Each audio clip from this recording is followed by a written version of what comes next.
Felicidades a todas las mujeres que tienen la dicha de ser mamás porque hoy es su día. La ternura, la comprensión, los cuidados y la guía que nos dan nuestras madres son algunos de los elementos esenciales que nos permiten desarrollarnos como seres humanos. Además, las mamás son el centro y soporte de todas las familias. Por ello, cada año las festejamos a nivel mundial, aunque la fecha varía de país en país. Sin embargo, recordamos que para demostrar a mamá todo nuestro aprecio y agradecerle su cariño, no es necesario esperar al 10 de mayo, porque ellas son mamás a diario. Felicidades. Esto es Para Empezar. Soy Ofelia González. Quédense conmigo.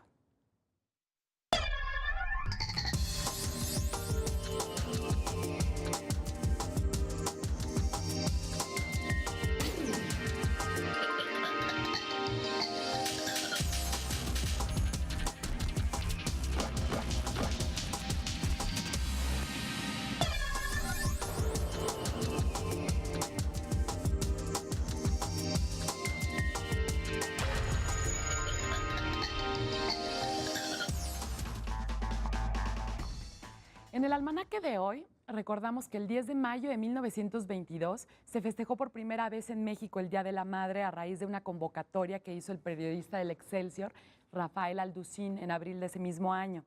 La fecha se formalizó en la década de los 40 y se mandó a construir el monumento a la Madre en la Ciudad de México, en cuya placa se lee: a la que nos amó antes de conocernos. En un día como hoy, pero del año 1508, Miguel Ángel comienza a pintar los frescos de la bóveda de la Capilla Sixtina en el Vaticano, llamada así porque fue mandada a construir por el Papa Sixto IV. Y la letra cumple está dedicada a Luis Ponce Romero. Veamos por qué. Hay poetas que por el tiempo en que vivieron han permanecido en el ocaso. Pasa el tiempo, alguien los recuerda en una charla o encuentra casualmente en una antología, y él mismo o alguien más decide investigarlo. Es así como muchos poetas mexicanos han sido arrancados de las garras del olvido. Uno de ellos es Luis Ponce Romero, quien fue solo un destello en el horizonte de la poesía moderna, logrando publicar en vida únicamente un libro titulado Poemas y composiciones diversas, pero con prólogo del gran poeta Juan de Dios Peza. Su poesía es intimista, con tintes eróticos. Bajo la suave cadencia de cada verso esconde el fontanal de las pasiones. Sus dos grandes amores fueron la poesía y su madre. Murió a los pocos meses que ella murió, y el epitafio que él mismo compuso para su tumba dice: Luis Ponce no pudo vivir sin su madre. Destino trágico el de aquel vate nacido el 10 de mayo de 1839 en Acasochitlán. Luis Ponce Romero fue también doctor. Su identificación con las ideas liberales lo llevó a participar en la batalla del 5 de mayo junto al general Ignacio Zaragoza. Murió con apenas 36 años y prefirió ser un excelente amante que un esposo regular.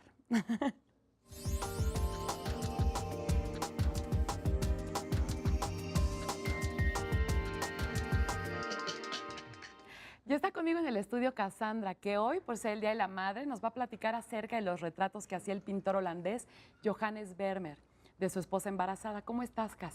Buenos días, Sofe. Buenos días a todos. Y hay que seguir la celebración del Día de las Madres.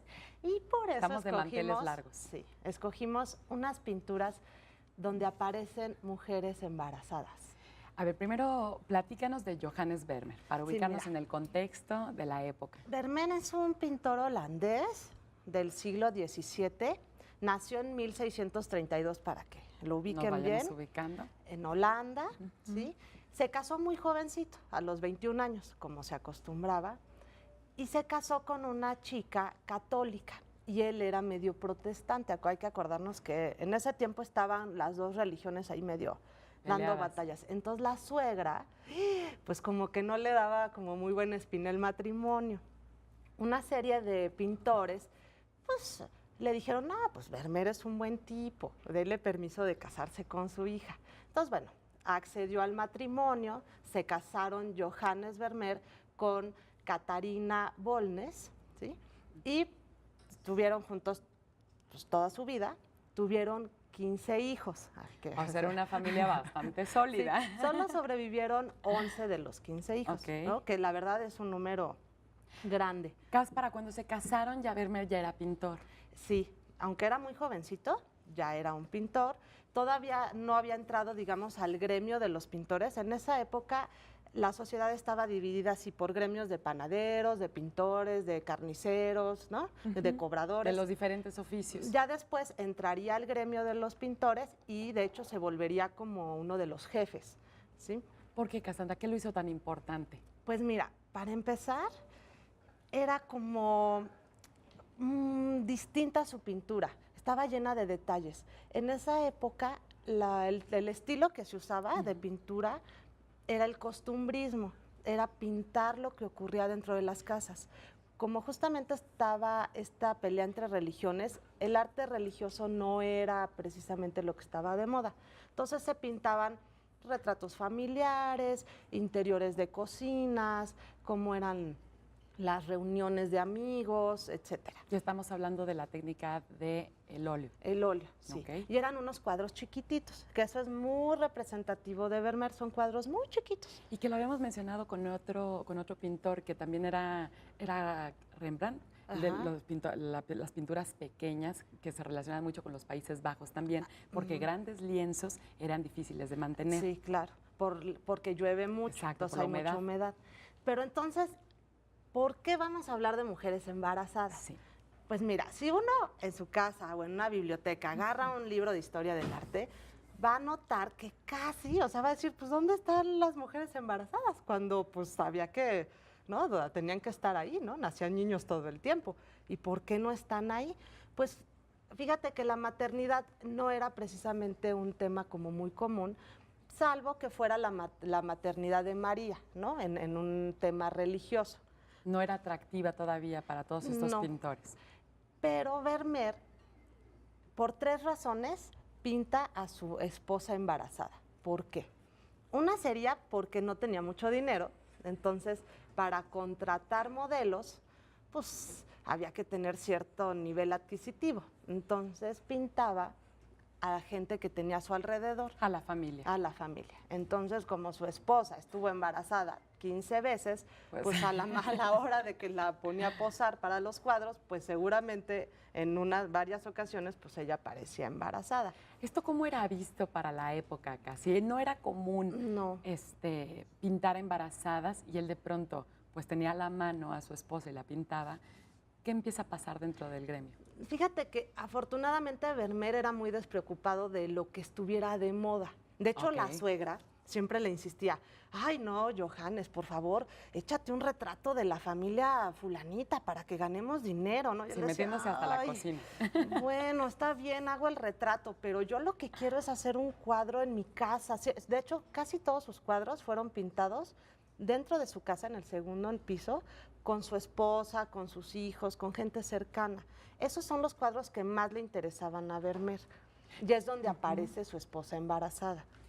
Si vemos ahorita uno de los lienzos, ¿es evidente a la vista que sí está embarazado o trataba de disimularlo? Mira, la moda de esa época no hacía que se vieran los vientres abultados de una mujer embarazada. Okay. De hecho, se escondían.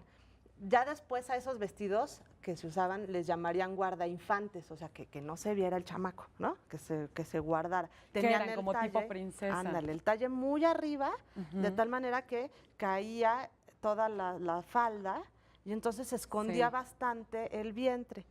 Sin embargo, es más que evidente, no es una teoría, ¿no? Que salga la esposa embarazada en los cuadros de Vermeer, es una teoría, no hay una carta que diga, sí, cuando pinté a mi esposa embarazada de Ignacio, ¿no? Así, no. O no hay ningún lienzo que lleve el título del embarazo de algo. De hecho, los títulos de los cuadros hacen referencia a otros símbolos, ¿no? Sin embargo, no podemos negar lo que vemos, ¿no? Claro. Y no podemos negar que en esa cotidianidad, pues era muy importante que estuviese embarazada su esposa. Además, Vermeer adoraba mucho a sus hijos, en especial al último, a Ignacio, justamente. Oye, Cassandra, y tengo una pregunta. De todos los cuadros que hizo, me mencionabas hace ratito que no tiene una gran colección. No. Y sin embargo, es uno de los más representativos de esa época y de los que han adquirido una importancia a nivel mundial. ¿Por qué? Mira. ¿Cuántos tiene? Fíjate, si pensamos un poco en Picasso, ¿no? Que tiene 3,000 obras, ¿no? Sí. Y cerámica. No dejaba de producir, claro. y, ¿no? pues a Vermeer, así que realmente los historiadores y los curadores hayan dicho, estos son cuadros de Vermeer, se cuentan 35, nada más. Y con 35 cuadros logró llegar a la fama mundial y tienen cuadros en los mejores museos del mundo. En vida, Cassandra, Sí. en vida lo logró. En vida llegó a ser conocido, aunque cuando muere su familia queda en la miseria. O sea, era apreciado su arte, sin embargo, como justamente no quería hacer muchos encarguitos y su producción era muy cortita, pues no se pudo difundir tanto en vida. Sí. Entonces podemos decir que la obra, hasta después de muerto, se dio a conocer. Ya digamos fuera de Holanda, sí. Sí, internacionalmente tomó fuerza ya Sí. después de fallecido. Sí. ¿Dónde podemos encontrar actualmente todos esos Pues cuadros? fíjate, en el Rijksmuseum, que está en Ámsterdam, Ah, muy bien. en el Louvre, ahí Se sí, quedó de en hecho, Holanda. si pueden ver la película de La joven de la perla, que salió hace unos 5 añitos por ahí, donde platican cómo Vermeer pinta uno de estos cuadros. En ese caso no pinta a su esposa, pinta a una de las chicas que trabaja en la casa, pero es muy interesante porque puedes entender cómo se vivía en esa época, cómo molían los pigmentos, cómo preparaba la iluminación, etcétera. Además del tema de las embarazadas, es su técnica la que lo lleva a la fama, supongo. Sí, y la precisión. No hay Eso, la un precisión. detalle que se le vaya. La composición es precisa, todo está... O sea, aunque sean cuadritos de este tamaño, Sí. ¿no? Que uno diría, bueno, ¿qué cabe aquí? Pues cabe todo un universo.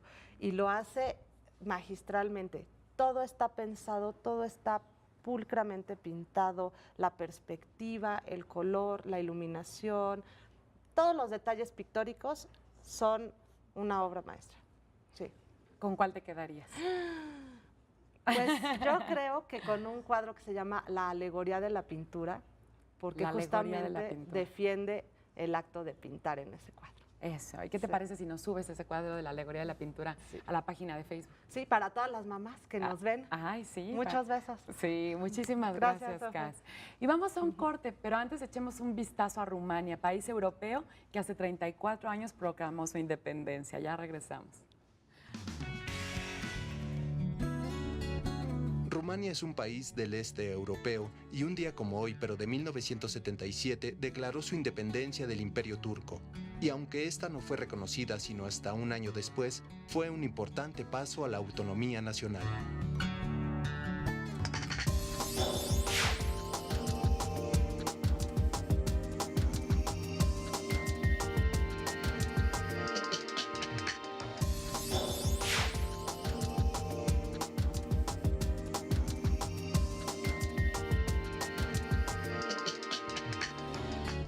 Actualmente Rumania forma parte de la Unión Europea. Colinda con Ucrania, Moldavia, Hungría, Serbia y Bulgaria. Además moja una pequeña parte de su territorio en las aguas del Mar Negro. Su capital es Bucarest.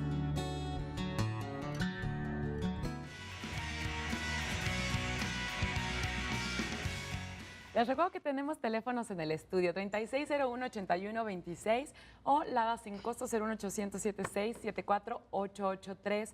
Para la gente que nos quiera dar su opinión o darle seguimiento a todas nuestras secciones, también está la página de Facebook para empezar. Nos encontramos listos para empezar a hablar de televisión. En esta ocasión el tema es un chef que se ha convertido en toda una celebridad de la pantalla chica. Se trata de Gordon Ramsay. ¿Quién mejor para platicarnos de este tema que mi queridísimo José Antonio Fernández Fernández? ¿Cómo estás, mi querida Ofelia? Muy bien, José. Ya martes, yo ya estoy muy contenta, Día de las Madres. Sí, felicidades a todas las madres, Sí, pues los que tienen aquí y los Sí. que las tenemos en otros lados. qué mejor. Pues un saludo ¿no? por ahí, ¿verdad? Por supuesto que nos están cuidando todo el tiempo. Así es, exactamente. Traes un tema que me fascina. mi Gordon, queridísimo. Gordon Ramsay, este personaje que se ha vuelto un personaje que lo sigue mucha gente, que es este cocinero, este chef que aparece en el canal BBC y que causa Polémica. polémica y que la gente lo sigue mucho. Y yo me he preguntado por qué lo sigue tanto la gente, por qué tú me decías antes de que empezáramos esto al aire que estabas enamorada de Gordon Ramsay. que te parece- Perdidamente enamorada. Es más, Perdidamente si en algún momento ve este video, que lo sepa. ¿Por qué Y la soy gente- seguidora número 1. ¿Por qué a la gente le gusta tanto Gordon Ramsay? Y yo quiero mencionar 5 cuestiones que me parecen importantes de Eso, Gordon Ramsay. venga. Y luego yo te menciono por Las qué que yo lo tú sigo. consideras. Bueno, la primera es que es sincero. Y en la televisión, aparte de que tú seas sincera, yo sé que tú eres una mujer Eso, sincera, gracias. pero no hay mucha sinceridad en la televisión. En la televisión hay mucha actuación, hay mucha falsedad en la televisión. Y eso nos gusta, cuando vemos la televisión sabemos que existen intereses, sabemos que están actuando, sabemos que hay falsedades y las aceptamos. Como aceptamos que el cine es ficción Sí. y aceptamos que los medios en general no son tan verdaderos. Sí. Pero Gordon es sincero, tan sincero es que le dice a la gente lo que él piensa, le dice a los cocineros que no cocinan bien, que no le gustan sus platillos, o a los que ponen un restaurante mal hecho, les dice que está mal hecho. Y lo interesante del caso es que él defiende esa verdad, pero la defiende con hechos, es decir, a la hora de que transforma esos restaurantes de quienes critica, los restaurantes empiezan a funcionar bien. Si tiene un método severo para las personas que no hayan visto el programa, el chef Gordon es bastante severo. Empezó con Kitchen Nightmares, ¿no es así? Así es. Llegando a los restaurantes donde están hechos un desastre, las cocinas, las ventas están cayendo. Están vacíos los Están restaurantes, vacíos. no venden. Sí, la familia ya se está peleando por el negocio y Gordon llega en una especie de héroe, como una especie de héroe, a rescatar todo. En el camino, pues hay bastantes gritos, bastantes... Los regaña, los corre de la regaños. cocina, cambia de posiciones, al que cocinaba lo manda a la caja, Sí, al de la corre caja a uno que otro. corre a uno que otro. Y normalmente son restaurantes pequeños Sí. que están hechos como una ilusión de quien de quien los puso. Es el padre de familia que invirtió ahí todos sus recursos, que hasta pidió dinero prestado, que la esposa lo apoyó, que los hijos lo apoyaron, pero que no funciona el restaurante por alguna razón. Que en muchos de los casos no funcionan los restaurantes porque son sueños no de poner un restaurante, sino de poner lugares en donde se va a escuchar se vaya a escuchar música. Como sueños o personales, Sueños ¿no? demasiado personales y no se fijan en una gran cantidad de detalles que debe tener un restaurante, que el principal es que comas rico. Sí. Y que vendas, o sea, que comas rico y que vendas, porque si no comes rico no vendes. Exacto, pero él lo primero que hace es, señores, vamos a hacer un restaurante donde comas rico. Si logras hacer que la gente coma rico, pues entonces vas a tener seguramente no un comensal ni dos, sino muchísimos comensales. Una tercera cosa que me parece muy Sí. importante es que Gordon Ramsay, a diferencia de mucha gente que aparecemos en televisión diciendo cosas, él tiene éxito en la vida real. También, por supuesto. ¿Sí? Es No un es este empresario. personaje que llega a la televisión y habla de una cosa y la otra. No, él tiene éxito en la vida real. Lo que dice ser, lo hace en la vida de todos los días. Y lo avala 8 restaurantes. Lo avalan sus restaurantes, es el alrededor chef del más mundo. importante de Inglaterra, su restaurante, que también hay un restaurante en Nueva York, son restaurantes que están clasificados como los mejores del mundo. Entonces él no nada más dice las cosas, sino que efectivamente lleva a cabo las Demuestra. cosas. Demuestra. Entonces se vuelve como una especie de superhéroe. Por eso yo creo que estás enamorada de él. Yo creo que sí. Porque, bueno, es un hombre sincero, es un hombre que defiende su verdad, que es leal a lo que dice. Además de eso, en la vida real es verdadero también. Que eso habla de la congruencia. Que, Habla de la congruencia. Que yo creo que nos falta a muchísimo. Bueno, no, a mí no. Ay, sí, a mí no. No, hace falta dentro de la humanidad. De pronto la Que tengas congruencia. congruencia. Sí, soy así en televisión, pero también soy así afuera. Soy así en la radio. No hay doble moral. No, soy un chef para la Así tele, es. pero también, o sea, defiendo mi posición afuera. Tú en alguna ocasión me lo decías, echándonos un cafecito. Hay que llevar nuestra personalidad, nuestro ser, hasta las últimas consecuencias. Hasta las últimas consecuencias. con eso y siempre me he apostar por quedado. nosotros mismos. Sí, Porque si no apostamos por nosotros mismos, No lo estamos van a hacer. perdidos. sí. Si Nadie no, lo va a si no hacer. defendemos nuestra posición, si no defendemos nuestra opinión y si no somos críticos, hay que ser crítico. Si no somos críticos no vamos a prosperar, porque si somos condescendientes, al único lugar a donde llegamos es al confort. Y el Exactamente. confort ya sabemos que no se producen muchas cosas en el confort, que es algo importante. Ahora, otra cosa que me parece Por favor. interesante de Gordon es que no está vendido a las marcas comerciales. Y tan no está vendido a ¿Qué las tal? marcas comerciales que la primera recomendación que hace para un restaurante es compren la comida que venden en el mercado de la esquina. La Compren comida fresca. Lo fresco, Lo lo del fresco. lugar, lo Sí. local. Yo recuerdo uno de sus programas en el que cocinan pato a la naranja Y entonces le pregunta al dueño del restaurante, ¿y dónde está el pato con el que cocinó usted esto que sabe horrible? Y entonces le dice, pues tengo muchísimo pato. Y abre un armario en donde tiene cualquier cantidad de patos congelados empacados. Entonces lo que hace Ramsay es que esos empacados va a un jardín o un pequeño patio que está en la parte de atrás, escarba y entierra esos paquetes de pato congelados. Ya, como dice esto no lo dice vuelvas Mariana, a utilizar cadáveres nunca. ya, de cadáveres. Así es, esto no lo vuelvas a utilizar, por favor, nunca en la vida. Jamás lo vuelvas a utilizar. Y una cuestión muy importante, que sería el quinto punto, es que Gordon habla de comida. Eso es algo que nos estamos desacostumbrando. La gente está hablando de calorías, de proteínas, de que si engordas, de que si enflacas, de que si está mal, de que si está bien. Y eso, fíjate que a mí me llama mucho la atención, porque él se salió totalmente de eso.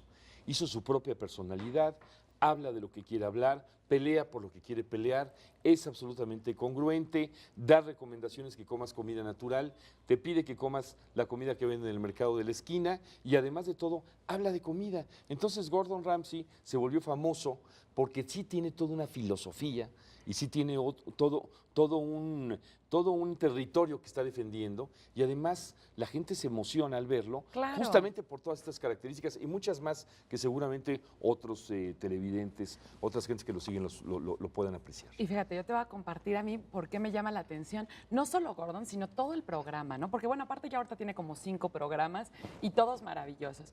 Una, por haberse involucrado en la producción de su programa. O sea, es un tipo que con esa naturalidad de la que hablas, primero dijo, a ver, yo soy así y con mi personalidad, guionistas, producción, todos tenemos que hacer algo al respecto. No se dejó del productor. Exacto, todos tenemos que hacer algo al respecto, Sí. ¿no? Bueno, la manera en la que lo dramatizan, José Antonio. Ayer lo estaba viendo en la noche, la música que ponen de miedo cuando ya va a gritar, Sí. ¿no? Sí. La música que ponen de Sí, balada. ya lo siguen. Sí, de balada cuando está dándoles terapia a todos los del restaurante, Claro. diciéndoles que hay ánimo, que tengan ánimo y que va a haber éxito. Es toda una novela. O sea, llegas al clímax cuando ya no sabes si los va a correr, si va a mandar al diablo el restaurante, que también lo ha hecho, ¿no? Decir, aborto este proyecto. Y como televidente, en 1 hora o en media hora de programa, te tiene en la incertidumbre de qué va a pasar. Sí, es toda una historia. Es toda una historia. Te lleva a un clímax. Pero todo eso lo consigue en el momento en el que es él mismo, en el momento en el que es sincero. Si no fuera sincero, tendría que seguir un guión, tendría que tener atrás, quién sabe cuál, que la tiene de todas maneras, tiene mucha gente atrás, por supuesto, pero tendría que ceñirse a un personaje que no es él en la vida real, y entonces sería otra cosa totalmente diferente, sería el clásico chef más suave que daría sus recomendaciones. En el caso de Gordon no es así, Gordon es Es Gordon, es un fuera y dentro. personajazo, ¿no? Es un personaje que lo identificamos, como tú dices, es Gordon, y eso nos lleva a poder seguirlo y a entenderlo, que eso también es algo muy importante. Si no fuera respetuoso de él mismo, de sus propias características, no lo entenderíamos. Sí, y apoyo contigo, una vez en alguna ocasión alguien también me lo dijo, alguien que sigue en medios, la naturalidad es lo mejor pagado ya.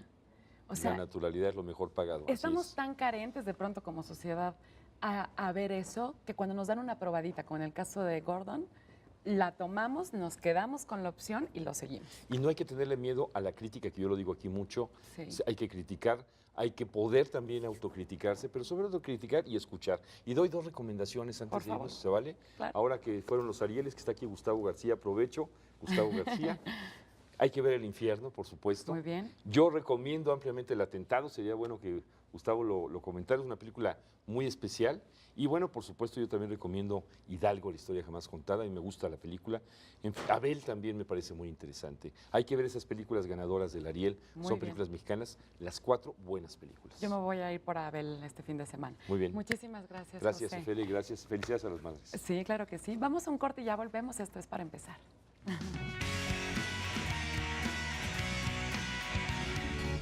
Rumania ofrece hermosas vistas naturales. Destacan las montañas Cárpatos, una auténtica maravilla que atrae a los apasionados del senderismo y escalada, y el delta del río Danubio, con su numerosa diversidad de especies, sus humedales y zonas pantanosas.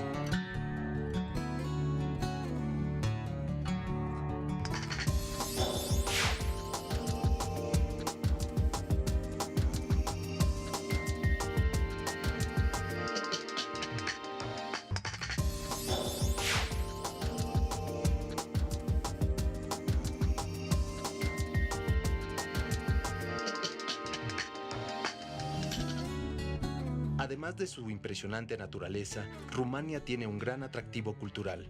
Sus tradiciones y folclore son resultado de cientos de años de historia. Son pieza clave en la vida cultural las ciudades de Bucarest, Sibiu, Alba, Lulia y Arad.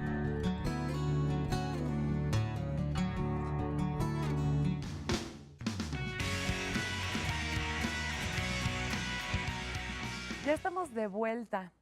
En esta ocasión, Gustavo García, colaborador de la sección Matiné, nos va a presentar un tema afín con el día: las madres en el cine. Buenos días, Gus, ¿cómo estás? No, pues imagínate, el Día de las Madres y me toca sección. Qué hermoso día. ¿Qué cosa? Un saludo a todas las mamis, a todas, a mi mami, a todas las ¿A tus abundantes, tías? todas, no, a todas las mamis que me conciernen. Eso. Sí. Y que te están viendo, Más muchas vale, de ellas. más vale. Y mira, pues es un temononón, es Sí. un temononón porque inmediatamente dices, es muy fácil porque hay un montón de imágenes de mamás sufriendo, abnegadas y todo esto, ¿no? Pero fíjate que, bien mirado, fíjate que el tema de la madre es bastante reciente en términos culturales. A ver, Fíjate que estaba revisando, o sea, ¿de dónde nos llegan la mamá cinematográfica? Bueno, hay que tomar en cuenta que el culto a la madre es muy tardío en la cultura occidental. O sea, viene de la Edad Media. O sea, primero fue apenas. O sea, estamos hablando del siglo X, XI. O sea, ya, olvídate el Imperio Romano y tal y tal. 10, 11, cuando empieza el culto a la Virgen María. O sea, empieza el culto a la Virgen y a Hace partir imagen de ahí, materna. sí, empiezan a aparecer las vírgenes. Antes eran los Jesuses crucificados, en fin, todo esto. Pero porque tiene que ver con que empiezan a subir socialmente o a aparecer las primeras mujeres que, por ejemplo, las primeras monjas que escriben poesía o las primeras reinas realmente poderosas como Leonor de Aquitania, por ejemplo, ¿no? Bueno, y tal. Ya en el Renacimiento va a haber mucha mujer, ya muy activa socialmente. Bueno, sin embargo, cuando empieza el cine, hay que tomar en cuenta que, por ejemplo, en Hollywood, que es el que nos va a plantear las primeras imágenes, digamos, dominantes, no hay una imagen materna porque en la cultura anglosajona la mamá es una figura secundaria, fíjate qué curioso. Okay. O sea, para la cultura anglosajona, de hecho, la mamá, pues, en fin, pertenece a un mundo, digamos, no del todo pertinente, ¿no? O sea, el anglosajón es muy independiente, la madre anglosajona también es muy independiente, podría dejar a los hijos que se formen solos y no sé qué.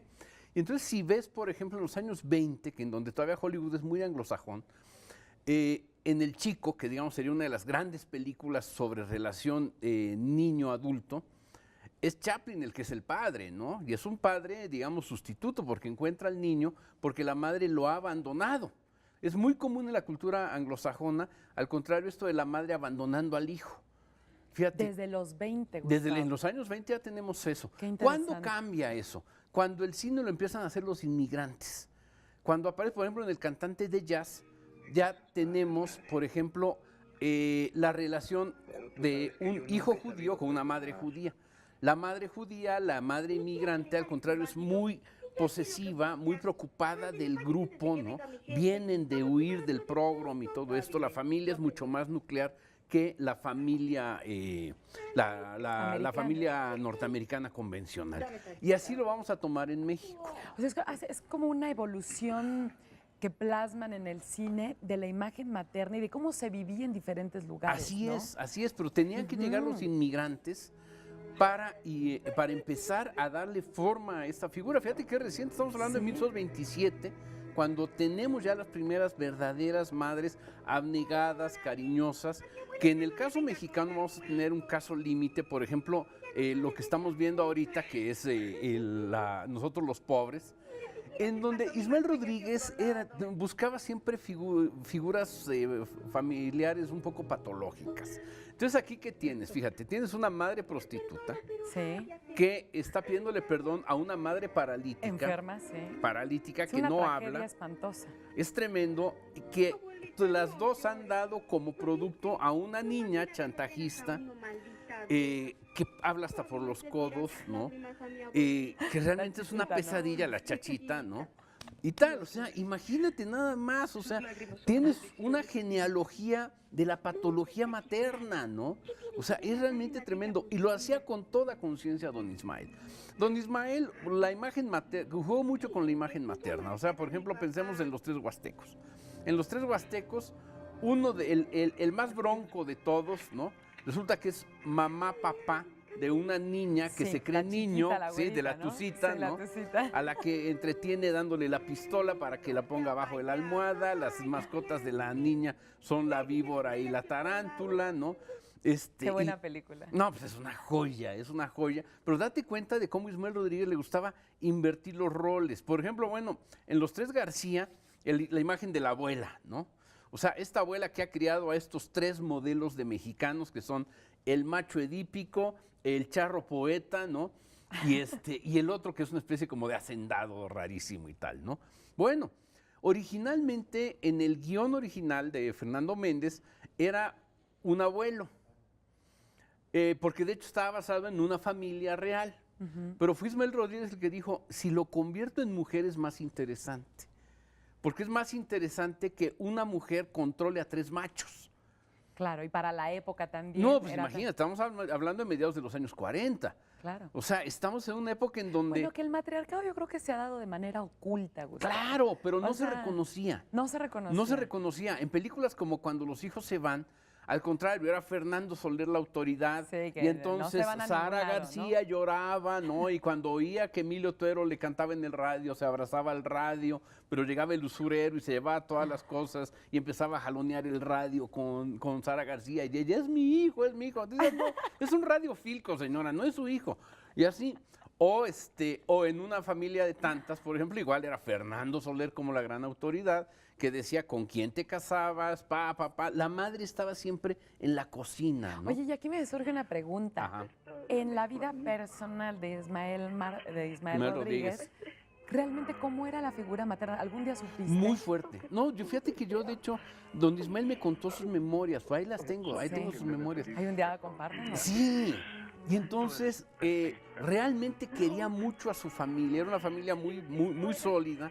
Todos los hermanos se habían dedicado al cine, él era el menor.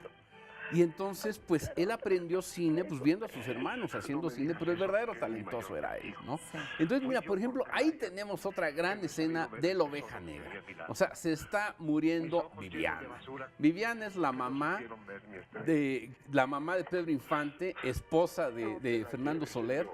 Y entonces ha sido justamente el punching bag de Fernando Soler. O sea, la anuló, la traicionó, la humilló, abnegada, un bulto, ¿no? O sea, era un bulto viviente, muy semejante a la madre paralítica de nosotros los pobres, ¿no? Pero entonces, ¿qué pasa? A diferencia de nosotros los pobres, en donde simplemente pues las mamás van como desapareciendo y acaban en tumbas, aquí en La Agonía, obviamente... Es que sí, es cierto. Sí, o sea, y entonces acuérdate que al final es, no señora, ya tengo una tumba donde llorar, ¿no? Ay, Sí, no. porque sí. Aquí, al contrario, es donde ella va a devorar todos los pecados del marido, ¿no? Y va a hacer que el marido por primera vez se arrepienta y se dé cuenta de todo todo el mal que ha hecho, ¿no? Y tal, y jure que va a cambiar, cosa que obviamente no va a ocurrir, ¿no? Ajá. Es realmente notable. O sea, el trabajo que hacía Ismael Rodríguez con las mamás era notable porque era muy emblemático. O sea, estaba con los pies en la tierra de que hay en la maternidad a la mexicana un elemento bastante patológico, enfermizo, raro, ¿no? Que valdría la pena analizar un poco más a fondo. ¿Había algo de cierto en todo esto? Yo diría que sí. Hay mamás bastante tremendas, pero eso lo vamos a ver después porque nos faltan las mamás monstruos. Ah, no, bueno, entonces ese tema lo dejamos para otra ocasión, mi queridísimo Gustavo.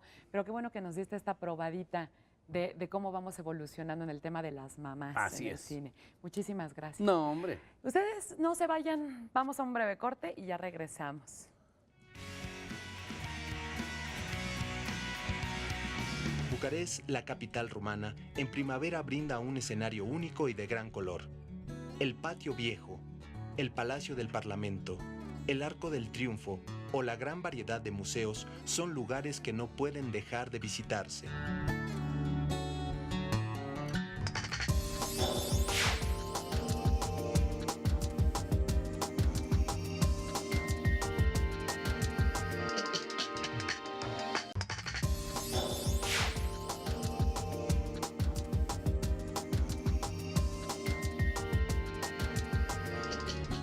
Viajar a Rumania es adentrarse en un país de leyendas. La más conocida es la de Drácula, personaje que se basó en la vida de Vlad el Empalador, héroe nacional rumano y cruel torturador. El castillo en el que vivió Vlad se erige en la cima de los Cárpatos, en Transilvania.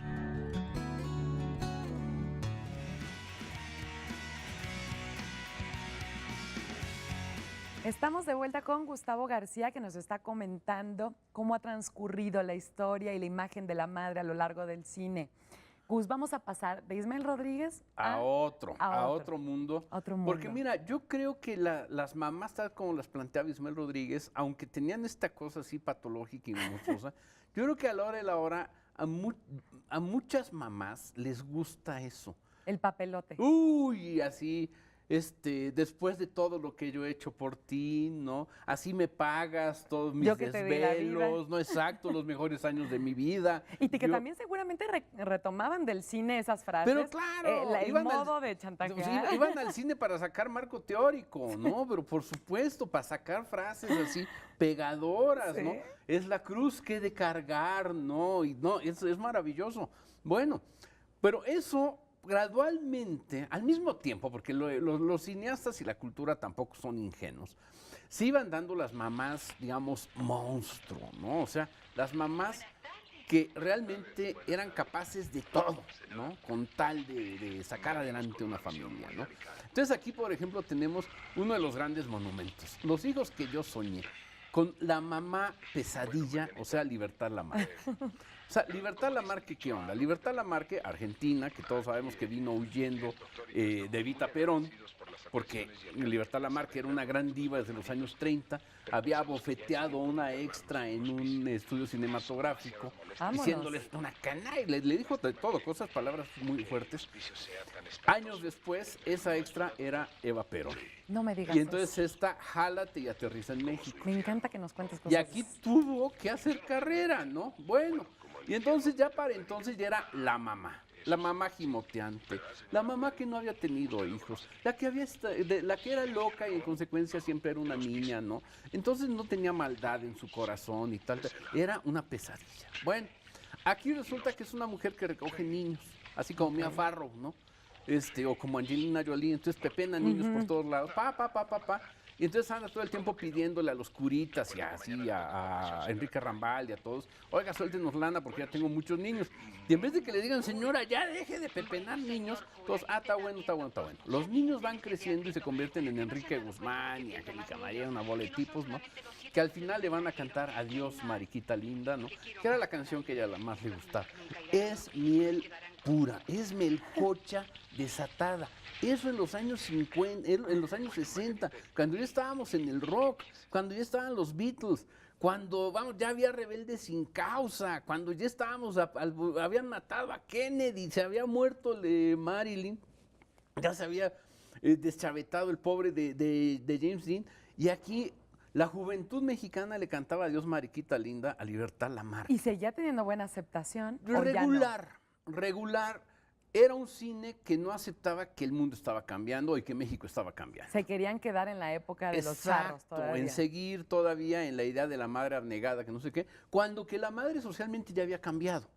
O sea, la madre ya había cambiado y uno de los cambios más importantes nos lo había dado Psicosis. 2 años antes se había estrenado Psicosis, la película de Hitchcock. ¿Qué nos da la película de Hitchcock? La madre que es capaz de enfermar al hijo tanto que aún muerta sigue actuando en la psique del hijo al cual ha convertido en un asesino. Qué barbaridad, esa sí no me la voy a perder. La locura, es la locura. O sea, Psicosis es varias cosas al mismo tiempo, ¿no? O sea, al principio podríamos suponer que es la historia de una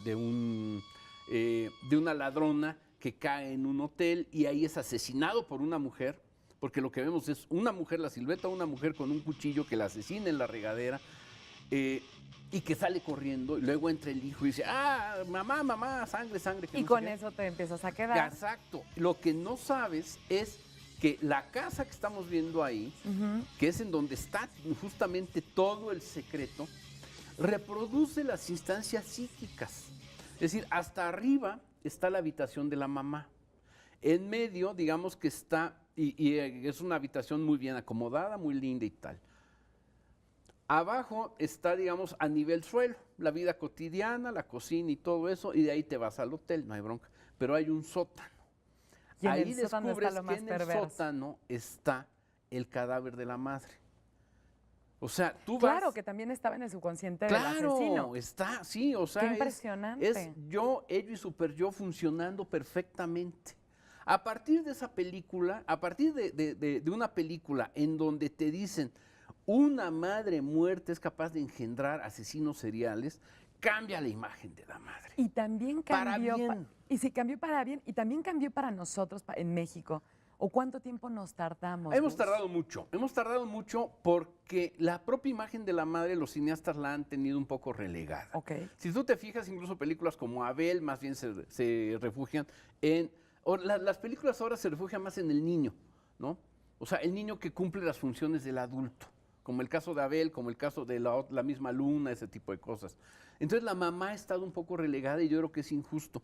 Tome en cuenta que, por ejemplo, películas como Los chicos están bien, Sí, la que hablábamos, nos habla- nominadas en nominada al Oscar. en la nominada al Oscar, nos habla ya del nuevo tipo de madres que hay, que pueden ser las de la nueva familia, o sea, las madres lesbianas, Claro. que pues bueno, pues obviamente tienen hijos y los educan y te dice la película que te los crían perfectamente, Sí, ¿no? que en ciertas sociedades ha funcionado. Y que a lo mejor tú puedes decir en ciertas sociedades, pero a lo mejor aquí en México están Claro. funcionando, pero nadie los está recogiendo, ¿no? Y no las están reconociendo, Exacto. además de todo, ¿no? Exacto. Como yo retomo mucho el tema de que, por ejemplo, la mamá no solamente es la que te cría, de pronto hay gente que los cría la abuela, Claro. la tía, y esas son las mamás a las que te tienen que reconocer en pantalla también, hay Pero que darles un lugar. definitivamente, o sea, el niño recogido, o incluso familias enteras que son criadas pues por la vecina, en fin. Yo creo ¿De que verdad? ahí hay verdaderas, el rol materno es distinto a la imagen materna, ¿no? Sí. O sea, el rol lo cumplen muchísimas otras figuras y eso se extiende a, digamos, lo que sería la antítesis, por desgracia, que sería el padre. O sea, eso lo podríamos hablar el Día del Padre, Sí. hablar de los papás, ¿no? Por supuesto que así O va sea, a ser. comentamos en la cápsula anterior a Chaplin en El Chico, y de ahí, pues en fin, los padres que crían a los hijos, ¿no? Y además, esta es una buena recomendación para todos nuestros amigos cineastas que se pongan la pila Sí. y que reconozcan el papel de la madre, que le abran un espacio. Así es, ¿Es así? las nuevas mamás, Eso. ¿no? Que no están ni Eso es paralíticas, interesante. ni mudas, Sí. ni tampoco son la chachita. No, que andan en No. la calle trabajando Así y es. Manteniendo a familias completitas. Completamente. Muchísimas gracias. Ay, pues me están molestando aquí una mosca en el Sí. estudio. Muchísimas gracias, querido No, Gustavo. hombre, al contrario. Quédate aquí con nosotros. No, hombre, felicidades a todas mis mamis. Por favor, claro que sí. Vamos a un corte y ya regresamos. Esto es Para Empezar. Rumania es un país hecho de madera.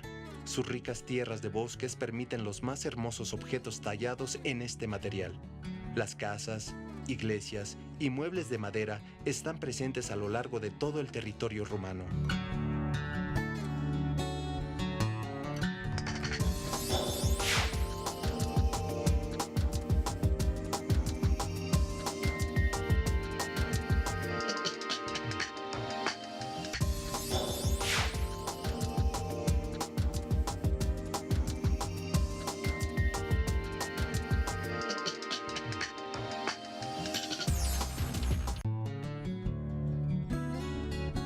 Para conocer Rumania, no basta con visitar sus calles.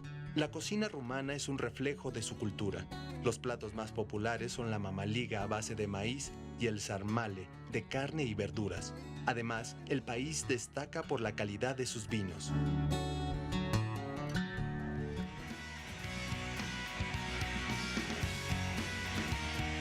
Siéntate. Regresamos a la recta final, por supuesto, en sintonía con Jari. ¿Cómo estás, amigo? Muy contento, Ofe, ¿cómo estás? Bien, Muy contenta. buenos días. Saludos a toda la gente que está en casa. Sí. Hoy es un día muy especial, Ofe. Aquí. Es Día de las Mamás. Sí, hay que mandarle saludos a nuestras madres que nos están apoyando todo el tiempo, que nos siguen. Yo tengo una mamá maravillosa. Para Yo mí es también. la mejor mamá del mundo. La mía también es la mejor Estos del ya son mundo. dos. Saludos a todas las Saludos a mamis. nuestras mamis. Felicidades en este día, porque es un día muy especial, ¿no? A mí me encanta que sean reconocidas a diario pero el darles un día especial siempre es padre. Como dices, un día a diario, siempre. Porque Sí. las mamás siempre van a estar ahí en las buenas, en las malas, hagas lo que hagas, pero que tengan su día para que sean consentidas, creo que es algo muy especial. Eso, es el amor más puro, según yo, que realmente existe. Sin Entonces duda. les mandamos un beso. Y hablando de el amor, vamos a hablar de un tema interesante, ¿no, Jari? Exactamente. Que también Ofe. lo involucran.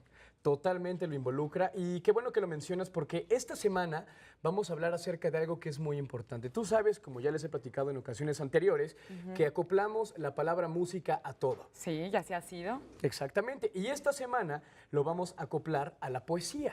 A ver, qué interesante. Exactamente. Toda esta semana vamos a tener muchas sorpresas. Lo vamos a hablar acerca de la poesía, como les dije. El jueves vamos a tener un invitado muy especial que nos va a platicar acerca de la trova. Y el día de hoy vamos a dar una pequeña introducción y una empapadita de lo que es este tema para que el Eso. jueves podamos conocerlo mucho más a fondo y escuchar un poco de trova. ¿Cómo se llama para irnos preparando? Gerardo Pablo. Gerardo Pablo. Y fíjate que la trova a mí, Jari, me llama la atención, bueno, además de la historia que ahorita me harás favor de platicar, sino que siento que es un género que definitivamente los jóvenes nos hemos empeñado a que siga adelante. Y que continúe vigente. Mira, ahora Que esté vigente. que comienzas con eso, la trova ha tenido una evolución muy, muy grande. Hoy en día existen ya muchísimas peñas, peñas especializadas de trova, lugares donde tú puedes ir a tocar, por ejemplo, está el Sapo Cancionero, existen muchos parques donde la gente se junta y van a ver conciertos, pues de grandes personas que tocan trova como Fernando Delgadillo, como Filio, como Serrat, como Oscar Chávez. ¿Y toda esta historia en dónde comienza, Jari? Todo esto comienza antes del siglo XV Ok, y comienza en lo que hoy en día es Francia. ok. ¿Ok? Todo lo que es Aquitania, Occitania, que hoy en día, como te dije, es Francia. Y algo muy importante de la trova es lo que te comentaba, la evolución que ha tenido. Para comenzar hablando de la trova, es muy importante que platiquemos lo que es la palabra trovar, Ok, que significa innovar, que significa crear, que significa todo esto que es imponer algo. ok. Y todo esto es a través de la expresión de tropos, que son los tropos. Es cuando utilizas metáforas, es cuando la expresión cambia. Es como si yo te digo, Ofe, tus ojos son bellos como una dulce primavera. ¡Ay, gracias! Es cuando se empieza a utilizar todo esto. Claro. Y va de la mano con la poesía. Es por eso que decías que es poesía. ¿En qué época surge, Jari?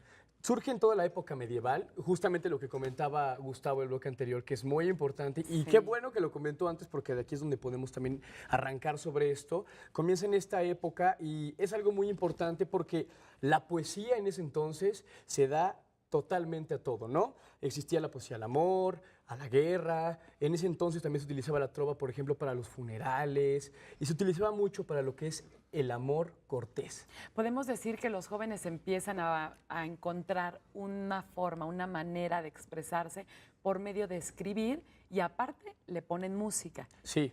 ¿Cuántos versos o cómo sabemos, cómo diferenciamos algo que es trova a algo que es una canción común y corriente? Pues mira, te voy a decir algo. Se dice que la trova desde hace mucho tiempo son personas, son poetas, es poesía hecha música. Ok. Sin más ni más. Es poesía hecha música. Ahora, Musicalizada. exactamente. Es muy importante también distinguir dos cosas. Lo que son los trovadores y lo que son los juglares. Que surgen en esta época medieval. Exactamente. Los trovadores son las personas que van más relacionadas con la parte de la clase alta. Ok. Son personas que viajan distancias largas para poder transmitir mensajes. De pueblo a pueblo van Exactamente. transmitiendo mensaje. Exactamente. Y los juglares son personas que también van viajando. Tú sabes, en ese entonces no existía la televisión, no existía la radio. No. Entonces las personas esperaban a que llegaran estas personas para poder transmitir lo que pasaba en otros feudos, en otros reinos, en otros lugares. Esa era la manera de ir comunicando y lo empiezan a hacer por medio de la música. Exactamente. Y también los juglares utilizaban mucho lo que son las artes escénicas, los malabares, la mímica. Entonces era como un festival cuando ellos llegaban, porque eran viajes muy largos. Como más circense a comparación de los trovadores. Exactamente. Los trovadores, la trova, ¿con qué instrumentos se puede realizar? Generalmente se hacen con instrumentos de cuerdas, la lira, la guitarra, la viola, y tienen que ser instrumentos los cuales puedan cargar, que puedan tener con ellos, porque imagínate hacer un viaje muy largo con toda una orquesta, pues yo creo que sería como imposible. Sí, desde entonces viene la tradición de que como andaban viajando necesitaban algo sencillo, medio bohemios los Exactamente. tipos, hasta la fecha. Hasta la fecha. ¿Cuándo llega?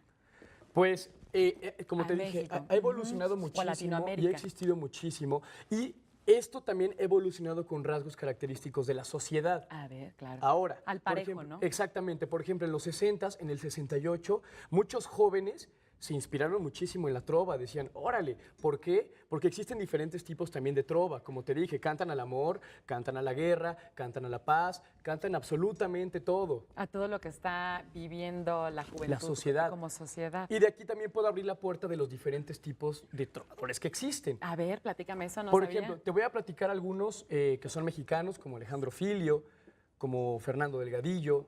También existe Juan Manuel Serrat, pero él es español. Sí. Y hay otro, por ejemplo, que es Óscar Chávez, y él es contestatario. Te digo que, o sea, hay de todo para todos. Sí, Silvio Rodríguez. Silvio qué Rodríguez. maravilla. O sea, hay muchas personas que a lo mejor dicen, ok, yo me identifico con la música de él porque es muy romántico. O él porque escribe acerca de esto. ¿Tú crees que tienen un público en específico la gente de trova? Pues te voy a decir algo. Yo creo que sí y no. A ver, La gente que le gusta la trova es muy marcada. O sea, son personas que realmente van al mismo concierto cada año. O sea, hay parques... que sí defienden y son claro, seguidores. por supuesto. Y que siguen al mismo músico y que van y que lo escuchan y que les encanta casarse con la música, porque es música muy romántica. O sea, también de la trova es importante decir que nace todo esto, no solo de la trova, cuando hablamos de la poesía y hablamos de todo esto del amor cortés, nace la caballerosidad.